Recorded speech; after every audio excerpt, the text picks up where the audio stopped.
জাহান্নামের মধ্যে যে সুদখোরদেরকে কামানোর জন্য এর চাইতে বিষধর সাপ অপেক্ষা করছে, তখন কোন কবিরাজ দেখাবেন? তখন আপনি কোন ওষুধ খাবেন? জাহান্নামের মধ্যে সুদখোরদের কামানোর জন্য ভয়ঙ্কর সাপ অপেক্ষা করছে। আল্লাহ বলে, বান্দা সুদতে করলাম আমি আল্লাহ হারাম, বান্দা খায় পায় আরাম। কথা কম ঠিক কিনা? এই জন্য স্ট্রোকের রোগী বেশি না কম? জোরে বলেন, বেশি। আপনি হারাম খাইতে খাইতে হারামের কোনো আরাম নাই। দেখেন, যাদের কোটি কোটি সম্পদ, হারাম পথে ইনকাম, তাদের মনে কোনো শান্তি নাই। লক্ষ লক্ষ কোটি কোটি টাকা থাকতে পারে, দালান কোঠার মধ্যে ঘুমাইতে পারে, কিন্তু দেখেন তার জীবনের মধ্যে সমস্যা আছে, তার জীবনের মধ্যে কষ্ট আছে।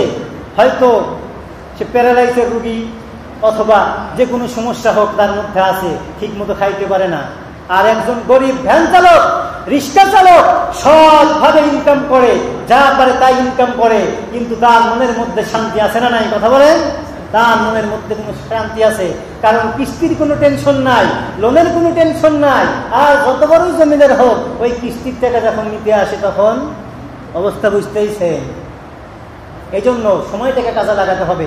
বর্তমানে যুব সমাজ আছে না নাই? কথা বলেন, যুবক ভাইরা কই আছে না নাই?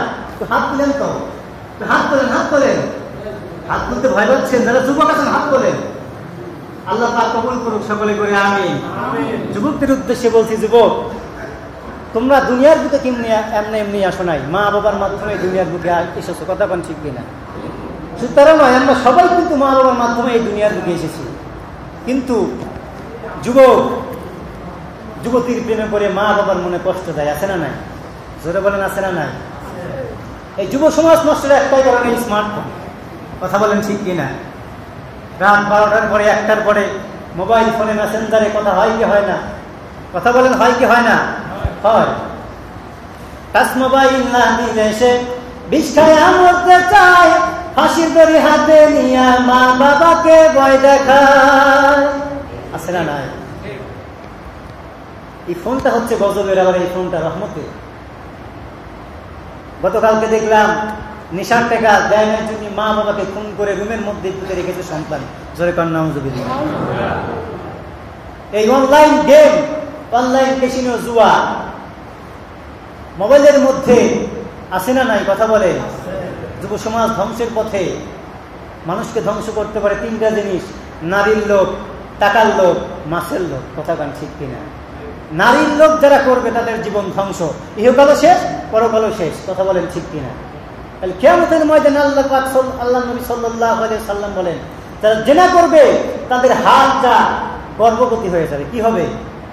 কথা বলেন, কি হবে? এই হাত সাক্ষী দিবে, পা সাক্ষী দিবে। আল-ইয়াওমা নাখতিমু আলা আফওয়াহিহিম ওয়া তুকাল্লিমুনা আইদিহিম ওয়া তাশহাদু আরজুলুহুম বিমা কানু ইয়াকসিবুন। কাল কঠিন কিয়ামতের ময়দানে বান্দাকে যখন তার আমলনামা সম্পর্কে জিজ্ঞাসা করা হবে, বান্দা যখন মিথ্যা কথা বলা আরম্ভ করবে যে আল্লাহ আমি এ কাজ করি নাই, আমি তো জমি ফাঁকি দেই নাই, আমি সুদ খাই নাই, আল্লাহ আমি মসজিদের টাকা মেরে খাই নাই, মসজিদের কাশের টাকা মেরে খাই নাই, ইমামদের বেতন আটকাই নাই। আল্লাহ পাক রব্বুল আলামিন তখন হাতের জবান খুলে দিবেন, পায়ের জবান খুলে দিবেন, তখন সেই হাত এবং পা সাক্ষী দেবে। আল্লাহু আকবার। অথচ এই হাতকে সুরক্ষিত রাখার জন্য কত রকমের মেডিসিন লাগাই কি লাগায় না? শীতের দিন আসলে কত রকমের ভ্যাসলিন, লোশন, আপনার তেল, কত রকমের তেল লাগাইলেন। তেল লাগান ঠিক আছে, এই হাতটা যেন আপনার পক্ষে সাক্ষী দেয়, সেই কাজ দুনিয়ার বুকে আপনি করেন, সেই কাজ আপনি দুনিয়ার বুকে করেন, আপনি দান সদকাগুলো করেন। যারা যুবক আছে একটা আমল শিখিয়ে দিচ্ছে, যারা পরীক্ষার্থী ভাইরা, 41 বার একটা দোয়া আছে, এই দোয়াটা যদি তোমরা করতে পারো, আল্লাহ পাক রব্বুল আলামিনের হাবিব বলেন তার প্রশ্ন ইনশাআল্লাহ কমন করবে। আল্লাহু আকবার। সেই দোয়াটা নেওয়ার জন্য কিছু টাকার দরকার আছে, আমার জন্য না, মসজিদের জন্য। মসজিদের জন্য কিছু দান সদকা আপনারা করবেন ইনশাআল্লাহ। নামাজ শেষে আমি দোয়াটা বলে দেব। এই দোয়াটা পড়লে আমি নিজেও পরীক্ষিত যে ওই দোয়ার কারণে পরীক্ষায় ইনশাআল্লাহ কমন পেয়েছে, আলহামদুলিল্লাহ পড়ে। এই জন্য আমার যুবক বন্ধুরা ভাইরা, আল্লাহ পাক রব্বুল আলামিন বললেন, যুবক যারা আছো